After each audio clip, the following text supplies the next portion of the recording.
Hi, everyone, and welcome to this AIM webinar, Demystifying Ambient IoT and RFID Gen 2.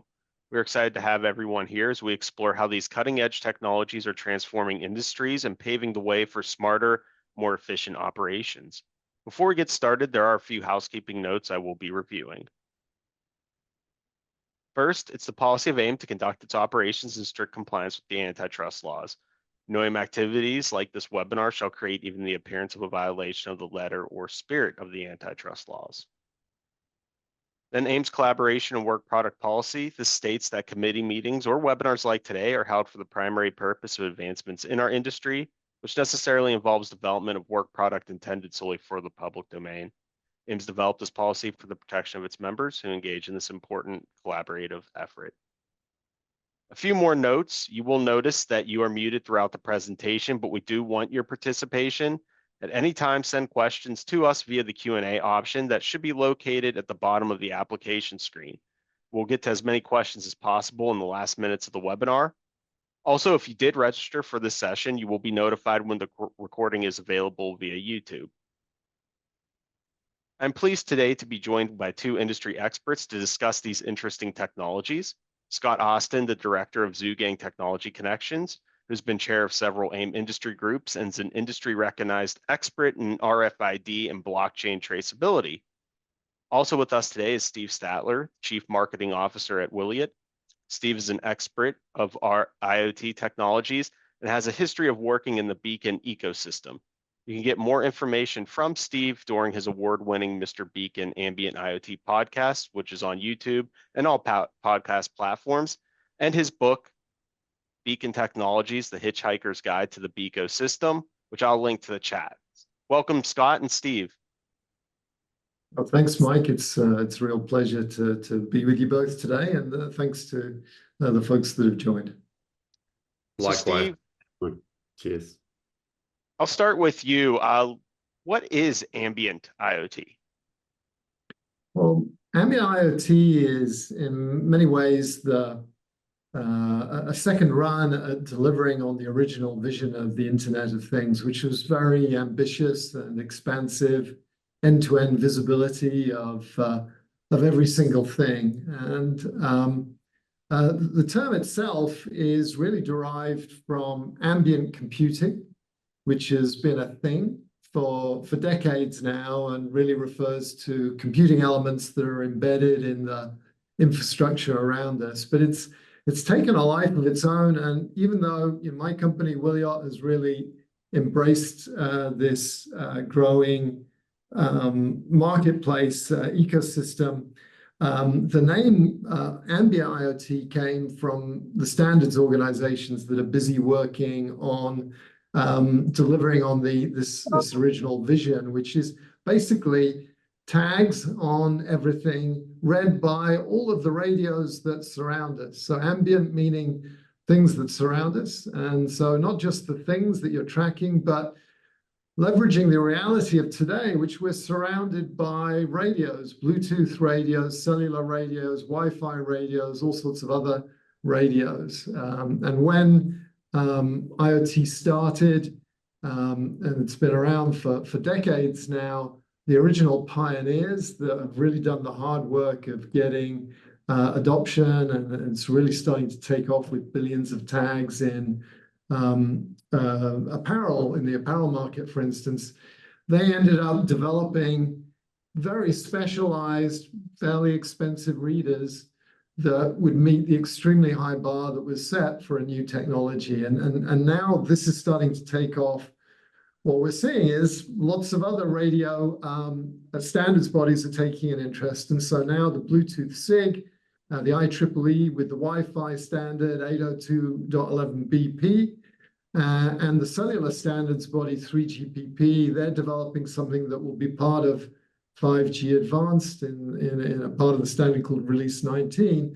And basically, all of those things are building on top of the original pioneering work of Gen 2 RFID, RAIN RFID, with battery-free tags that are very low cost, that cost pennies, that can go on everything and can communicate with radio devices.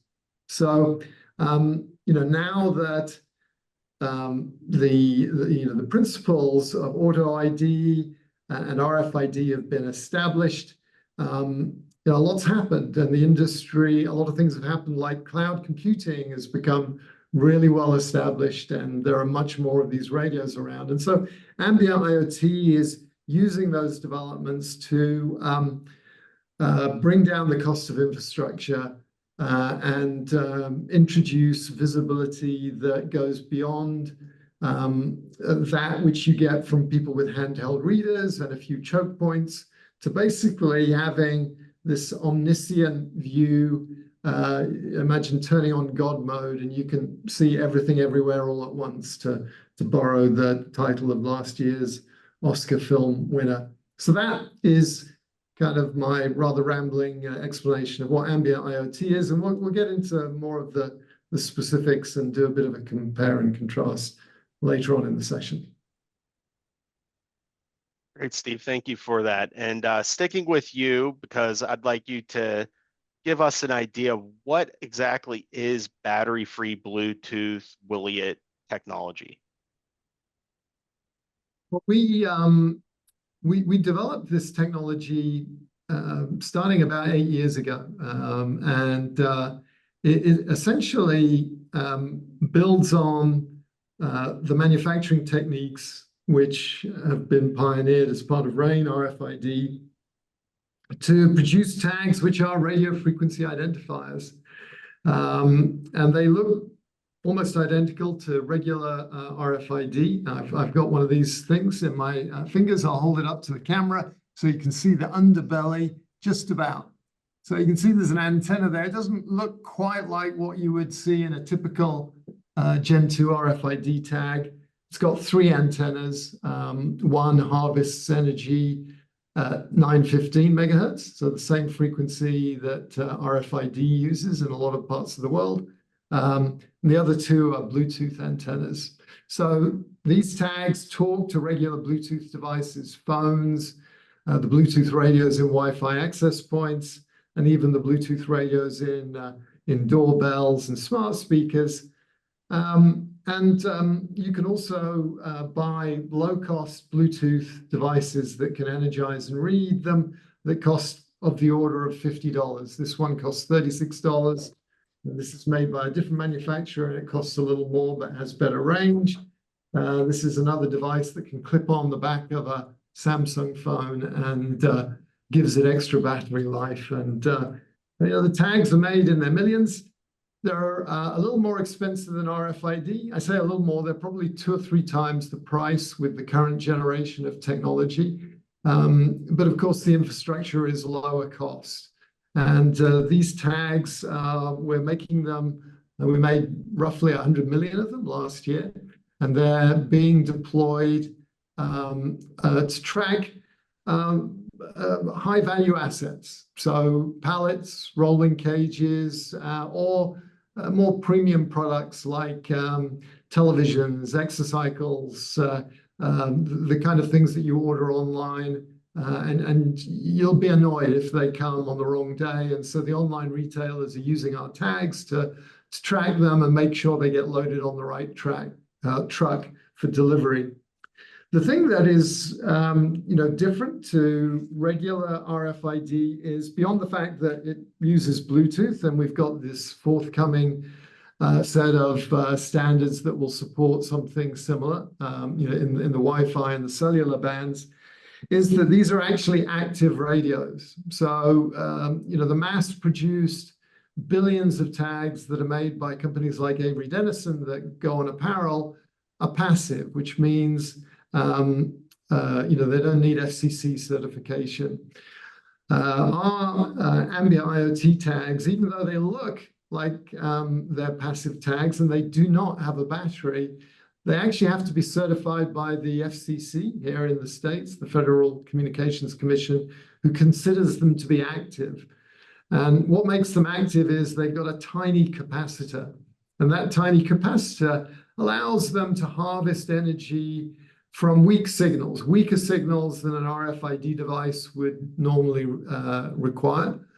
And so that's the secret of being able to get your energy from these ambient lower cost, general purpose radios that surround us.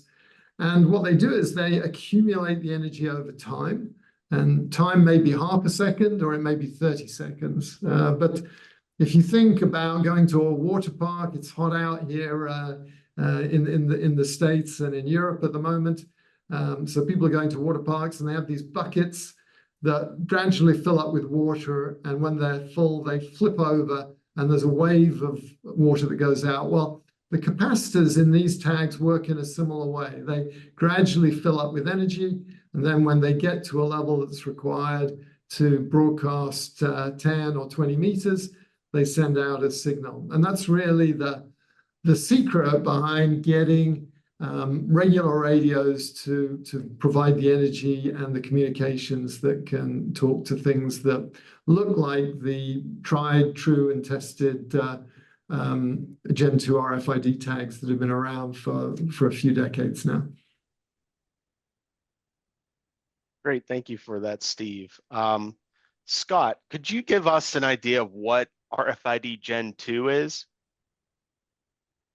I could, but Steve's probably taken a lot of the basic principles which can be applied. But listening to Steve talk is quite deja vu to me. I think it takes me back to the early 2000s when we were in a similar evolution of a technology being what was then UHF RFID. And there's many shapes and sizes and frequency, but let's talk about RAIN RFID today, which is the the one that is applied to apparel, the one that is used the most of any RFID technologies. I think over 40 billion chips this year out in the marketplace, used by the likes of Zara, Decathlon, Walmart, very large retail organizations for global supply chain and inventory management.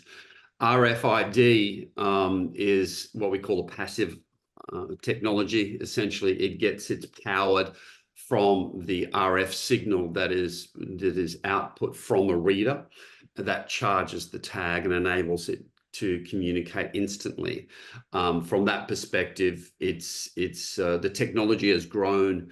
The standards were evolved very early on in that early 2000s period. And essentially with AIM and GS1 really running with that ball and picking that up globally, it has become the chip of choice. For me, it actually goes down to the silicon base. That's where I started, and that's where I see a big impact in the evolution of the adoption of RFID and RAIN RFID. And that is, it's taken the tag to a high production, low cost environment. The sensitivity and read range of RFID or of RAIN RFID tags has increased dramatically over the years. And so it has reached both a price point and a performance point that enables it to be used widely around the world. As I mentioned, every asset management, inventory management, supply chain management in general. It is read with fixed readers that sit potentially at the door of a warehouse when a shipment arrives on pallets. It is able to read into those cartons to determine what is being delivered, what is being sent, dispatched, or it is able to be used in a store to support real-time inventory management, whether that is from a reader that sits above, reading down constantly, polling tags in the store or in the location to determine what product is there to support accuracy in replenishment, in stock optimization. Or it can be used by a shop assistant to find a specific size that might not be there. I was in a Uniqlo store the other day, I remember, and looking for a certain size of jean obviously a very small size for myself. You know, the girl, I was impressed after all this time, got her handheld UHF reader out and used it like a scanner to find where those genes were in my size. So that's RFID Gen 2, or RAIN RFID as it is called now. Great. Thank you, Scott, for that information. Greatly appreciated. Moving forward now, how do these technologies contribute to digital product passports? And Scott, I'll let you start with that. Yeah, I think AIM, we've done a lot of work over the years around this concept of digital product passports, obviously tying in with the EU regulations pertaining to responsible manufacturing, and also very much widely being introduced within the US now in some states and by the Department of Labor, etc. So the concept of digital product passports for AIM is not new. That's something that we kicked off many years ago. Mike, you and I sat on many a webinar with regards to that. I think what needs to be understood when it comes to an accurate digital product passport, which is really looking at the full life cycle of a product, going back to its origination through to end of life, being able to determine who, you know your supplier, know your supplier's supplier, be able to determine if that product has been responsibly recycled, disposed of, for example, what the carbon footprint of a product is, etc. For me, I look at technologies around product life cycle as very much an omni-channel, where one technology does not cover everything, and it needs to also match the object that it's being applied to, which is not always going to be RAIN RFID. It might need to be something else. Or the tag format used on a product needs to accommodate the product that is going on to. That's never changed with RFID. The selection of tag, the packaging for the tag has always been critical and needs to match the object that is going on to, and support from a performance perspective. So what a product passport essentially enables is that full lifecycle traceability. RFID plays an important role in that.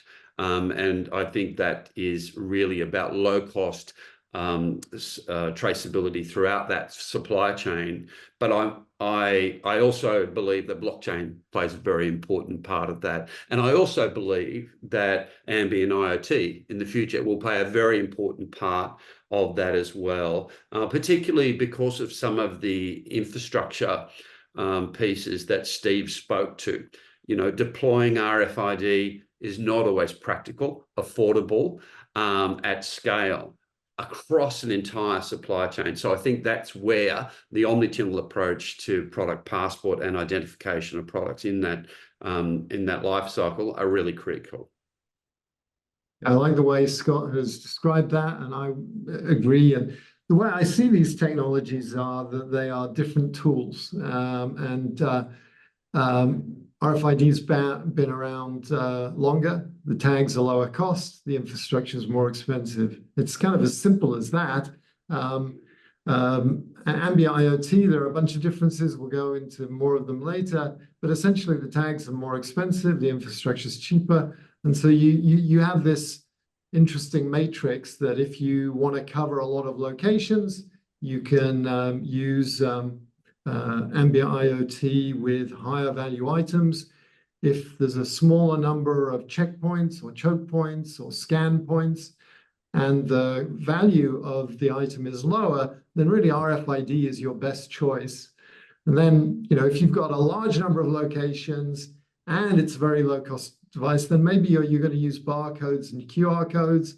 And then there's another sector where there's kind of a lot of overlap actually between all three technologies. And digital product passports, I think, will end up using all three technologies. Where Ambient IoT and RFID play a role is in the population of the track and trace, the shipping events, the receiving events, the provenance, all of that sort of thing.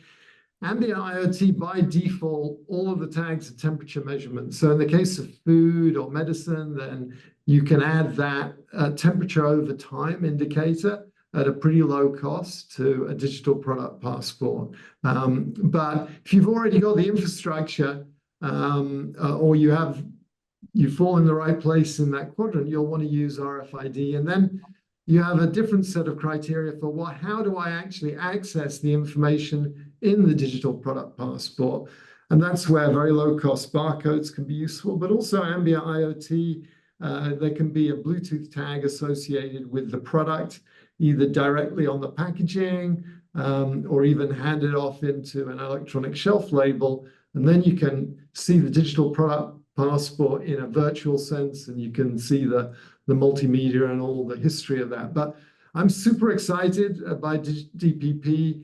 The legislative drivers that Scott mentioned, I think, will be a great catalyst. We're going to see them on batteries first. Apparel will come after that. And I think it will just educate consumers to feel like they have a right to know where the products came from, how they've been handled, and all of these auto ID technologies can come together to populate the passport and give them that information. And, ideally, it'll be more responsible products, more information to consumers, and more value. I think we'll actually be able to charge more for a DPP with a good story about where the product came, how it was manufactured.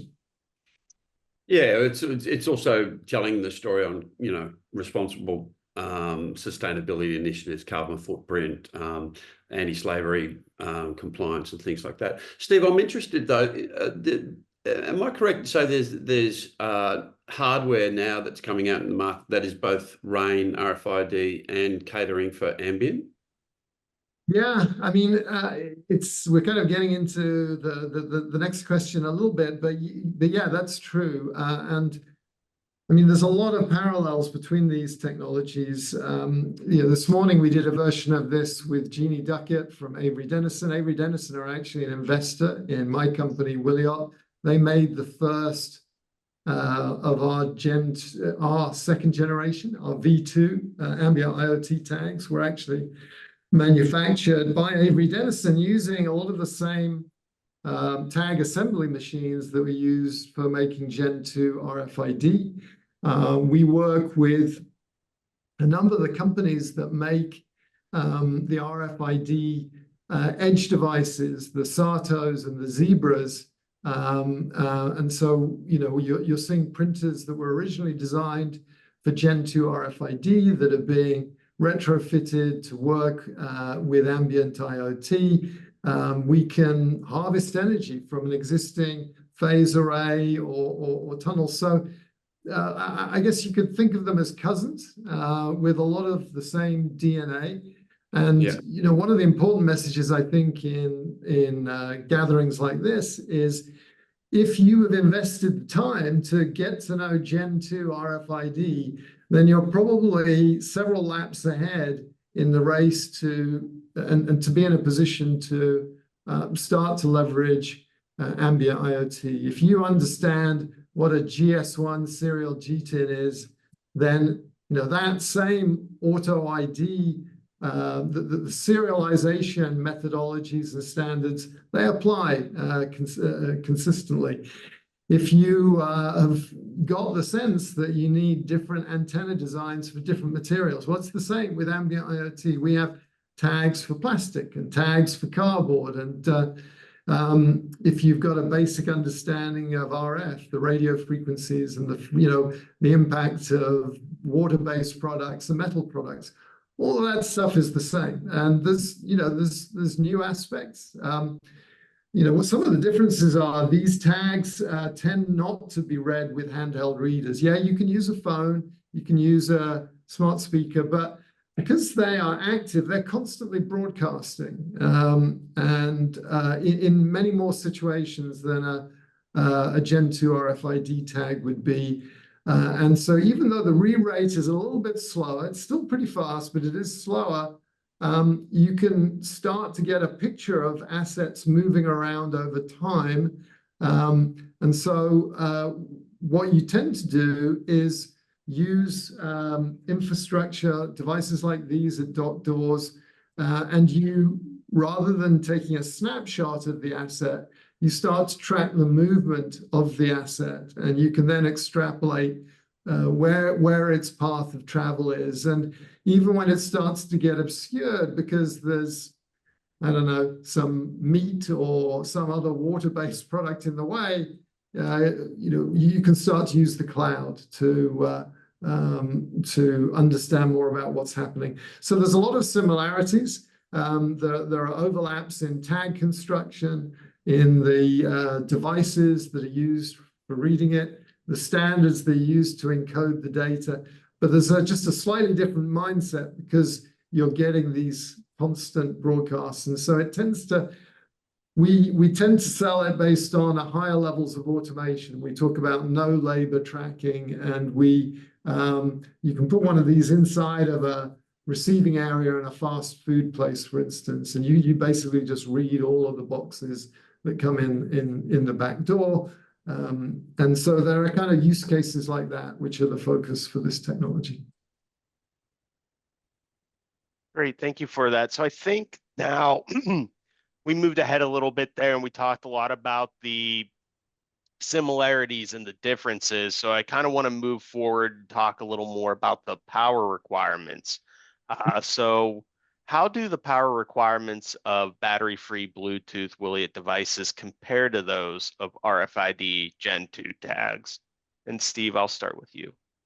Yeah, they're similar, but with that caveat that we get the power over time. So the whole idea is that you can use a Bluetooth radio, a Wi-Fi radio, a cellular radio, and these standards are really going to help. We're still, you can use a phone to read the tags, but the firmware on the phone doesn't support energizing of the tags unless you have one of these specialist clip-on devices today. But basically, the power is similar. The range is similar, 10, 20 meters in terms of the broadcast of the from the tags. We could broadcast at a stronger signal strength, but if you imagine an environment where there's maybe 10,000 inventory items in a warehouse, you wouldn't want really strong broadcasts from every single one of them because you'd saturate the spectrum. My desk, which is a few yards over there, is in front of a wall of 1,000 of these tags that are constantly broadcasting. But I can still use the Bluetooth radio that connects my keyboard to my laptop, and my earbuds still work. I can still listen to music because the broadcast signal strength of Ambient IoT is a whisper compared to the shout that you have with a regular Bluetooth device. But in terms of the absolute numbers, then we like a nice strong signal to harvest from. So Bluetooth radios broadcast at plus 20 dBm, and that's enough for us to get the energy for a regular Bluetooth radio to power one of these things. Yeah, I think from a RFID perspective, the power, well, first of all, it's a governed bandwidth of RF bandwidth in different countries, in different regions around the world. So that's important to understand. I think from 880 megahertz to around 925 megahertz frequency. So from that perspective, that's something that's really important. And very early development days were spent obtaining those frequencies and licensing. And even in some places in the EU, those licenses are under constant sort of revision for RAIN RFID. So from that perspective, very managed, refined RF wave bands. The power can be attenuated to a reader to support the functionality required, whether you need to have up to 20 minutes, 15 minutes, or you really need to have a really small read range for the tags, such as conveyor belt environment, for example, which may only be a meter. So that attenuation of power, that fluctuation of power is really important, and that is driven by the reader. The handheld readers obviously generally aren't providing as much power to charge the tag in order for it to respond. So generally with a handheld, your read distances are less than what a fixed reader would provide. I think the key has been really, once, as I mentioned before, has been the refinement of the production of these tags over the years. The antenna design has come a long way since 2000, where we still had, we were welding antennas to PCB boards. And then it went into a flip chip technology that enabled chips to be taken directly from a wafer, a silicon wafer, be bonded to the antenna on a substrate, and then produced into a different format of tag, depending on if that's a label or if it's a rugged tag on metal surfaces, for example. So I think from a power perspective, we really gone through that process of standardization, of a mature development process and a technology that has that trilogy of the reader, the tag, the antenna, all working in sync together and optimized for performance with the particular product. So you can have large retailers, for example, use that RAIN RFID at an item level basis. It's affordable to do so, and that can be used throughout the supply chain, and you can read as required.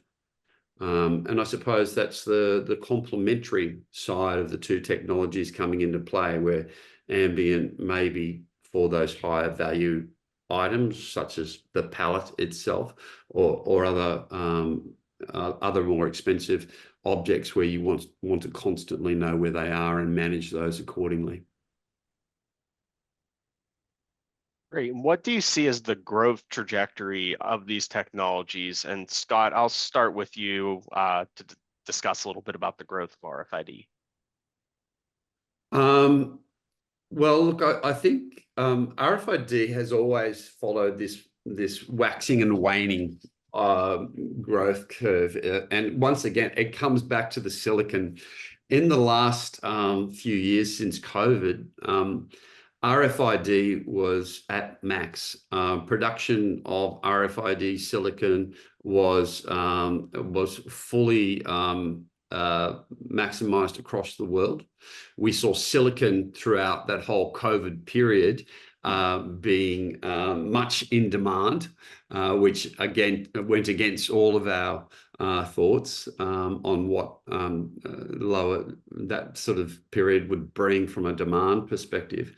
So at that time, during peak demand, silicon for RFID was in allocation. And a lot of the RFID chips and production was going towards television sets and automotive industry, which also went through the roof, and no one could get enough cars because they couldn't get enough chips to make them. But I think what we've seen is we're in a down cycle at the moment, but we continue to see an upward trajectory in adoption of RFID tags in supply chain globally.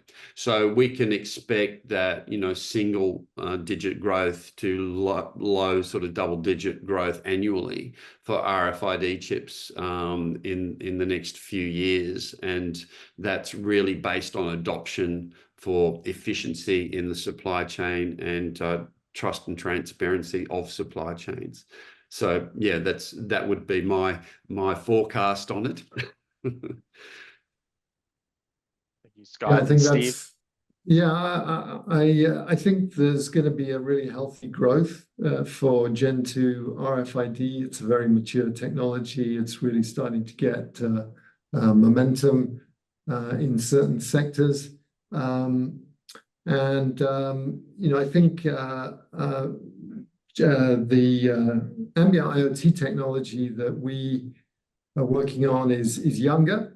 So the die sizes on the silicon chips that, as Scott says, are at the heart of this, we're about to launch our third generation of Ambient IoT, and up until now, the chips have been like 2 millimeters square, which is kind of massive by comparison to Gen 2 RFID. But now they're less than 1 millimeter, and we're starting to go to more advanced process nodes. So I think the silicon process nodes used for Gen 2 RFID are kind of around about 130 nanometer to 180 nanometer. And I think we're now using 22 nanometer for our latest chips because there's basically just a lot more transistors. We have an ARM processor. We have multiple cores. There's an encryption engine. There's a bunch of sensing technology. And so we've still really, this coming generation is the first time where we're doing serious scaling, process, and cost optimization. There's a lot more emphasis on self-testing and rapid manufacturing, and the speed that you manufacture the tag is one of the things that affects the cost. So it used to be, yeah, you can use the same flip chip machine to make an Ambient IoT tag as a RAIN RFID tag, but you had to run it a lot slower because we had a lot more pins and it was a lot more complex. And now we're starting to simplify it all. And so basically the cost of the chips, it was like something like 15 cents for one of our chips for the last generation. And this coming generation will cost about 6 cents. So it's less, you're seeing a rapid cutting of the cost. And with that, that's driving up adoption. And now we've got two of the largest retailers in the world. One of the earliest postal services are doing mass deployments. And so I think that will start to kind of trickle down and ripple across supply chains. And so at the moment, we are, we're in the hundreds of millions of units, but I think we'll get up to the first billions next year. And it'll probably take us a couple of years to come close to where Gen 2 is.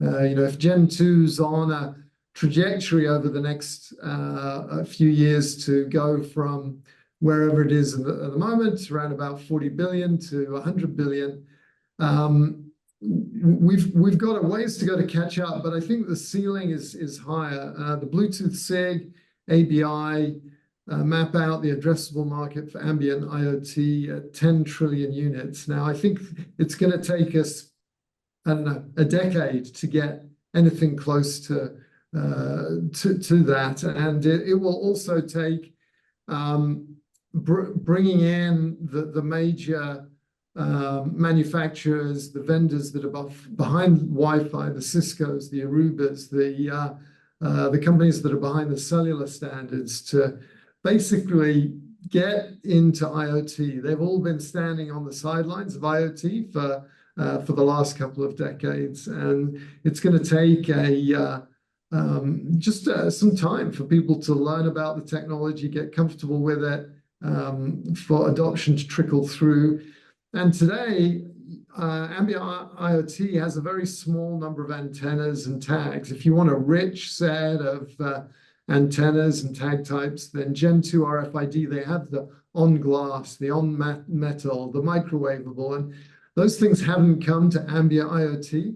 They can and will, and a lot of it will come from the same companies that kind of got the experience to make that. But I expect that both technologies will be around for a very long time. There'll be different tools in the kit bag, but ultimately, especially as Ambient IoT goes from where it is at the moment, which is basically between the DC and the store, that's where most of the projects are. Once you start going to the home and having active packaging in the home that can talk back to the wireless infrastructure in the home, and manufacturers are going to start to see end-to-end, which was, I think, the original vision of IoT and RFID. Then I think that's when you'll start to see this take off. But it's not going to happen overnight, and we'll see certain sectors move forward sooner than others. So thank you both for your forecasts on that. Moving on, how do these technologies address security and privacy concerns? And Scott, I'll let you start with RFID. Silicon. So look, I think RAIN, essentially RAIN has some tool sets built into the silicon chip to support the locking of the memory structure of the chip. So from that point of view, you can have chips in an RFID sensor that are read-write. Generally, once an RFID chip is issued and applied to a product, it's generally locked, right? So you can't change that number, and it's allocated and associated to that item. Then from that perspective, you have a couple of functions that you have to worry about with regards to counterfeiting. So, for example, can a chip be cloned, right? So we have seen instances of chips being cloned, but not so much in the RFID area. Certainly from a technology perspective, we've seen technologies copied and cloned, but from a memory structure and an identification structure, it generally hasn't happened so much in the UHF area. It tends to have happened more in your 13.56 megahertz smart card, contactless smart card technologies that tend to be used in more payment or access control applications. The other areas, obviously, that you have the ability to build in encryption around the RF transmission. Obviously, normal IT security rules then come into play around security, around protection. And believe it or not, in this whole space of RF, including ambient Bluetooth transmission, there's a lot of work being done around RF security structures to prevent hacks, taking that RF stream and then decrypting it to use that and break that sort of privacy and trust of that transmission. Within the RFID RAIN environments, there are different structures built in around chips security. There's also the function around tamper that can be an element of a chip as well. So essentially, if you're using a RAIN RFID chip on a bottle of wine, for example, or a expensive bottle of whiskey, you can implement a tamper trigger that flicks a bit on the chip if the antenna is broken, and you can see that and detect that when you read the chip to see that it has been tampered with. So depending on what chip you buy, and there's a number of different levels as far as memory, as far as security, including tamper structures are concerned, which also needs a different antenna structure built for it.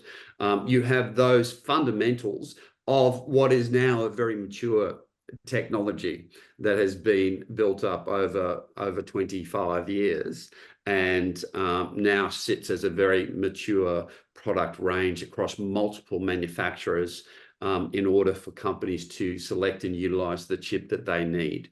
So yeah, in general supply chain, however, you would use a standard chip that has locked memory, locked UID.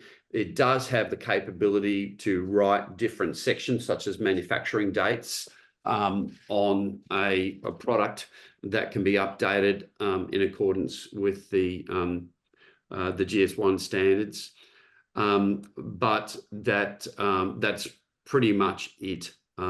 So that's essentially a mature product that can cater for different secure environments and data privacy. And I think probably the only other one I'd mention there is a lot of these large retailers are now using RFID as what would have been in the past EAS, electronic article surveillance. Now, the difference between the two is obviously that the RFID chip has more memory. It has a unique identifier on it. It has the ability to write different sections under the G10 standard in the bit structure of the chip. But the old EAN, which is the gate when you walk outside of a Kmart or a shopping center and the alarm goes off, that was merely a fuse that would be triggered by the frequency as they walk through the gate. There was nothing really intelligent about that chip. So that's where we're now seeing RAIN RFID being used not only for inventory management, supply chain management, but also now EAS, electronic article surveillance, to prevent theft in a shop. Very good. Yes, Steve. So for Ambient IoT, given that all Ambient IoT tags today are using Bluetooth, then there was already, security was front and foremost in people's minds as the technology was developed, because we all have Bluetooth devices that we carry around. And given that these tags can go home, even though the use cases tend not to be there today, I think they will be in the future, but not today. But basically, the decision was to lock down things pretty tightly from day one. So today, all Ambient IoT tags, they don't have any writable areas on the chip. So all of the data that is collected goes into the cloud. There are multiple encryption keys that are provisioned during the chip manufacturing process. So it uses end-to-end encryption. It's you're not encrypting as you might between the tag and the reader. You're actually encrypting from the tag up to the endpoint in the cloud that is owned by whoever bought the tag. And so that AES 128-bit decryption happens way up there. And it changes the dynamics. You basically end up implementing access control such that whoever originally owns the tag, they get to control who reads it. And the person or the company that paid then has the opportunity to negotiate access with people downstream that might be interested in that data. And then presumably there's an opportunity to share the tag costs in ways that aren't always done when there's no linkage between whoever's bought the tag and the people downstream that may be doing that reading. But the signals have this rotation of the encryption algorithm that happens over time, because you don't want these tags to be used to track and trace. You don't want someone to look at the Bluetooth broadcast from their neighbor's medicine cabinet or drinks cabinet and be able to figure out how many bottles of scotch they've got or what kind of medicine they've got. So that was all put in there in the early stages. And then there's been this kind of artifact of, oh, well, we've got access control and there's more explicit agreement in terms of who's going to access the data. Great. So let's move to some practical use cases. And Scott, if you could just tell me some practical use cases of, UHF RFID or RFID Gen 2. Everything. So today, obviously, apparel is the biggest market, and retail. That's first and foremost. That has always incorporated inventory of all sorts, supply chain management as a holistic approach, using a standardized technology across the entire supply chain. And that's where the initiatives of RAIN and GS1 have really made that possible now across the full supply chain, obviously supported by AIM. And I think we've seen then the technology mature into healthcare. We've seen it utilized always in asset management, everything from the Defence Force through to police, fire, emergency services. We haven't seen it so much in access control, except for vehicles. Vehicles definitely use RAIN RFID, a lot of vehicle identification, transport systems, tollways in some parts of the world are using UHF or RAIN. They may not be using the RAIN structures. They may be using different proprietary structures on those chips. We have seen the technology a little bit in livestock for food protection, food supply chain protection, as we have also in healthcare for protection of the supply chain. I think that's going to ramp up more generally in livestock for animal identification. We saw this stem out of the mad cows disease outbreak in the UK in the 80s. Some countries adopted very strict RFID tagging methodologies for cattle to protect that food supply chain. We haven't seen all countries do that at scale, but certainly the ones that are starting to look at it now are really looking at RAIN RFID to support that as well. So if you look at that from a full supply chain perspective and you look at your local Walmart or supermarket, that's where you start seeing the convergence of all this identification coming into the everyday experience that we enjoy when we go and we buy fresh food or we buy clothing, and that's how it will support that product passport of all products that we use on an everyday basis. Yeah, this is the really fun bit of the job that we do, I think, looking at the different use cases where this technology can be applied. And I kind of have a similar initial response to the one that Scott had, and that the fact that there are probably millions of use cases that can be tackled with this technology is exciting, but it's also a curse. You can end up trying to do everything and really not getting anywhere. And I think Wiliot's been going, well, I've worked there for just over 7 years, and we've worked with hundreds of companies for all sorts of things, from tagging chickens to putting trackers into iron ore, which was being counterfeited, just so many things. But where we've seen and where we've focused, and we've become a lot more focused recently to try and get the scale that can get us to billions quickly and to basically be able to sustain a true ecosystem. Where we focus is food.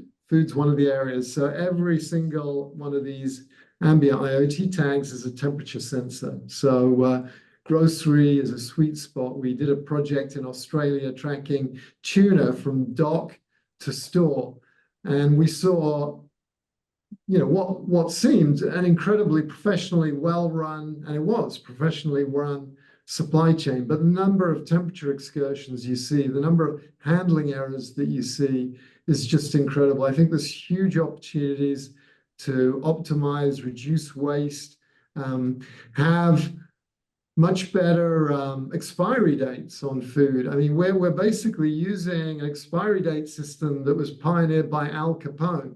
Al Capone, his niece got sick from some bad milk, and he used his considerable powers of persuasion in Chicago to instill some of the first expiry date tagging using a lot of the bottle labeling machines that he seemed to have a good in on. And, essentially we're doing the same thing now. We put static expiry dates on things, and we all know that those vary so much. You can have products that basically disintegrate at the point you get them in home, and others that last for weeks past it because of that fixed expiry date system. The opportunity to have something that tracks temperature over time, that does a much better job of calculating freshness and gives you 21st century expiry. I can't say it's where we are at the sweet spot today. We're kind of focused on much more basic things. So what are we focused on? We're focused on omni-channel enablement, putting these tags on cases and pallets and giving much more granular visibility of the supply chain from the DC in the store, going from assumed receipt, which is, oh, we shipped it, so they must have got it in the store, to, oh, no, there's actually not only a shipping event, but in-transit monitoring with readers in the trucks, and then a receipt event at the store, and then tracking, has the inventory made it from the back of the store to the front of the store. So that's what we're doing now. We're rolling this out over nationwide, 2 stores a day, getting lit up to do that, because you save on labor, you save on waste, you have better on-shelf availability. It's just a massive ROI for tier 1 grocery. So that's one of the areas. The other area is post and parcel. So we're about to do an announcement with one of with a nationwide postal carrier. And you know, we describe these things as postage stamp sized computers, and the most obvious use case is using it as a postage stamp. But that's actually not what they're doing. They are going to do that in the future, but where they're starting is tracking their rolling cages. They have hundreds of thousands of these things, and they're like the white blood cells that carry the letters and the parcels, the oxygen around the network, the body of this giant system that they have.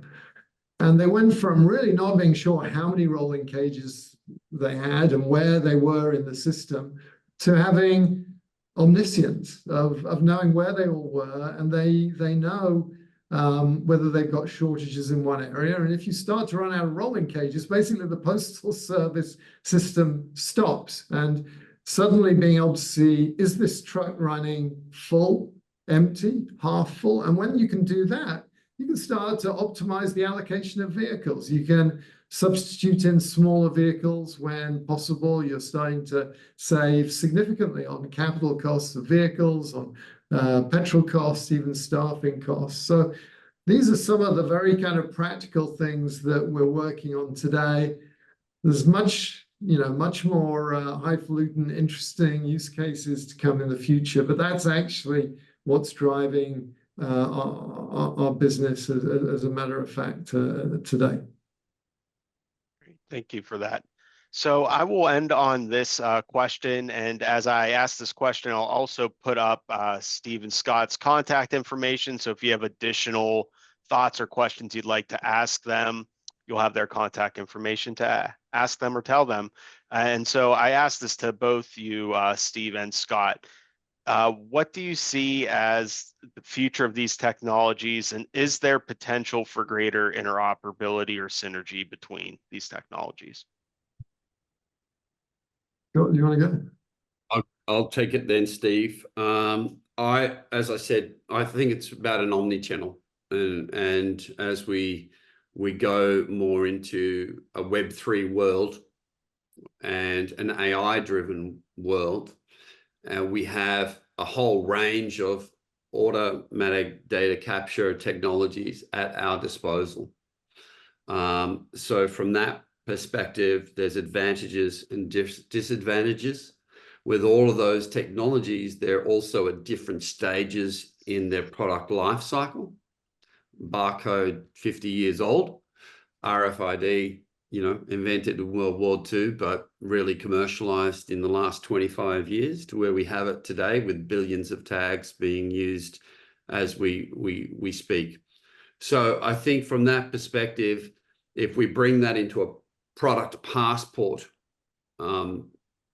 picture, that's kind of exciting, because the world can optimize automatic data capture using the technology that works for the product, works for the supply chain, makes sense from a cost and infrastructure deployment perspective, and then provides enhanced intelligence to support an optimized supply chain, whether that's from a food safety perspective, whether that's from a cost perspective, or whether that's from a sustainability perspective in general, which, you know, could look at human rights abuse and validations of working standards around a product throughout its life cycle, carbon footprint measurement, recycling, correct disposal of products at end of life.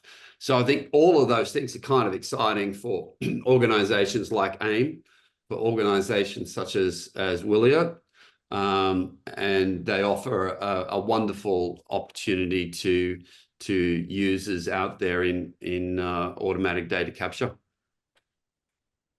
Yeah, I'd agree with everything that Scott said. I think this whole carbon tracking area is super interesting. It's an area I've taken a personal interest in, and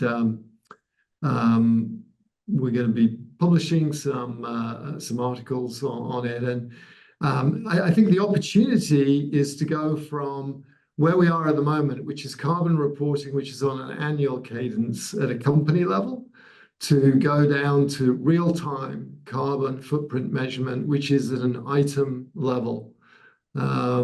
So, you know, you have, at the moment, we look at these pledges from these big companies, and they say, yeah, we're going to reduce our carbon footprint by 20% in 30 years, or whatever it is. And you know that whoever's making that promise is probably not even going to work there in that time. They'll have retired or moved on in the executive carousel of is the reality. And, you know, consumers really are cynical, disempowered. And what we need to do is we need to have digital product passports that have the carbon footprint that allows you to compare one product with another product. And those carbon footprints, even for something that looks identical, can be very different. If this came from around the world on an airplane, its carbon footprint is going to be different to something that came from around the world on a boat or came locally. Or you can have a product that came locally that's been kept for 3 months in cold storage, and then suddenly you've got a much higher carbon footprint that you didn't know before. So, you know, carbon's a bit mystifying and it seems complicated. But actually, if you want to know the carbon footprint of something, ask how much it costs. And there's a direct correlation between cost and carbon. And so I'm hopeful that CFOs and businesses will start to look at this ability to use auto ID technology. And I think Ambient IoT, because it's basically scan-free, it's basically constantly measuring the flow of products through the supply chain. We can collect the kind of data to give accurate item-level real-time carbon footprint information and empower consumers to vote with their purses and wallets, but also to provide dashboards to inform co-pilots for everyone in the enterprise so that we can say, this is the carbon footprint of this store, of this product, of this region every day. And if the companies that take that seriously and try and reduce their carbon every day will also become more and more profitable. And I think consumers will reward them. So my hope is that that's the way things will move. However, there is a dearth of agreed upon methodology and standards for calculating this and passing this information up and down the supply chain. We have the building blocks for it with things like GS1 EPCIS, but we need people to embrace the possible and start to get together and put the systems together, and to be realistic and say, yeah, no one's going to build this carbon tracking for something on its own. But if you integrate carbon tracking with real-time visibility of your supply chain because you want to be more efficient, then those two things, you know, the profit and the planet motive can go hand in hand. So I think, you know, these are some of the opportunities that we have to bring meaning to our lives, to empower workers, to empower consumers with more information about where the products are coming from, what their carbon footprint is. And it's going to take an ecosystem to decide it's going to move on this and do something about it. And I'm hoping we can do that and you know, lead with an example that actually doing this can be good for business. You know, if we can make money and be profitable, by doing good things, then I think that's really where a virtuous circle comes from. We have to get to sustainability by showing that it's good for business. And I think smart companies that get real visibility on the supply chains will be the profitable ones, but they'll also have the opportunity to use that data for sustainability too. Great. Well, thank you, Okay. gentlemen, again for your time and insights today. It's greatly appreciated. Thank you for having us. Thank you, Steve. Yeah, Yep, and- likewise. It's been a real pleasure. Yep, and thank you again to our audience for their participation today. You can contact AIM if you have any questions about automatic identification and data capture technologies. That information's on the screen now. And again, thank you, everyone, and enjoy the rest of your day or night. Lovely. Thanks, Scott. Thanks, Mike. Good night. Thanks, Steve. Cheers. Thank you.